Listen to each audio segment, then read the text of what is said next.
In a year of momentous happenings, 1992 was a time for apologies, new friendships, and fears of a new arms trade. When United States President George Bush and Russian President Boris Yeltsin held their first talks since the demise of the Soviet Union, not only had their countries embarked on a new course of friendship and partnership, but fears of a new arms trade were growing. There was a threat that, with the end of the Cold War, the republics and their efficient armaments industry could become major arms dealers in the fragile political world of 1992.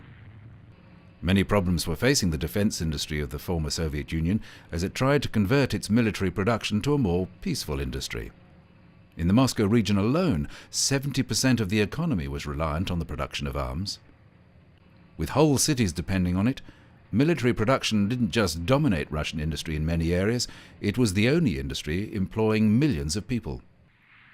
The manufacturers of the MiG-29 fighter aircraft, in an effort to diversify production, came up with the MAI microlight aircraft, while this rocket factory was turning its high-tech expertise over to simple bicycle manufacturing. Though some Russian experts weren't so positive about the efforts to change. Most of the dedicated military industries, they simply cannot convert it. You have to change the entire production lines. You have to retrain the labor force.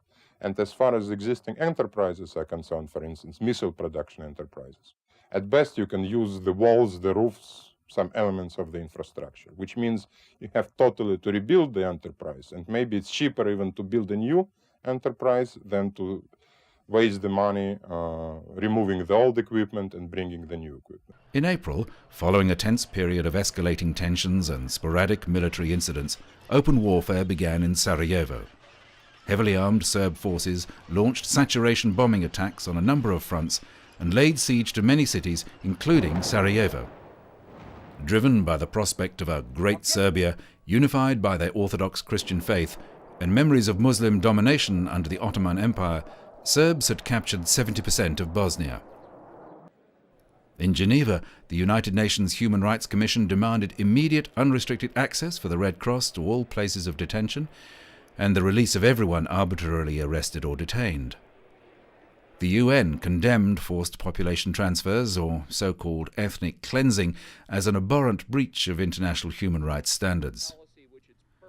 The Red Cross, which had visited 11 detention camps in Bosnia-Herzegovina, 4 of them run by Serbs, had consistently said all sides in the fighting were guilty of atrocities. United Nations peacekeeping advance teams headed for trouble spots in Bosnia-Herzegovina and Croatia as talks on the future of Bosnia began in the capital, Sarajevo. Early morning convoys fanned out from Belgrade, taking military and police officers to staging posts in Croatia for scouting the terrain where a 14,000-strong UN contingent would take up positions between the warring factions. 3 UN-protected zones were set up in eastern and western Slavonia, in eastern Croatia, and Krajina in the south of the republic. Meanwhile, the 49th anniversary of the founding of the former Yugoslav state, which was made up of 6 republics, occurred in November, even though Yugoslavia was a country that had been reduced to just 2 of the original 6 regions. Because Bosnia-Herzegovina, Croatia, Slovenia and Macedonia had declared independence, Yugoslavia now consisted of Serbia and Montenegro. But the Federal Assembly failed to nullify the decree declaring the holiday, so it was still observed by Serbs and Montenegrins. Until 1991, when civil war broke out in the region, the anniversary had been celebrated as Unification Day. In 1992, the historic town, which had been captured by Serbian forces, was a battle-scarred testament to the end of Yugoslavia, a nation to which it gave birth in 1943. In a year that had also seen an apology come from the Vatican when Pope John Paul II lifted the historic edict of the Inquisition against Galileo Galilei, 1992 was a year of momentous happenings.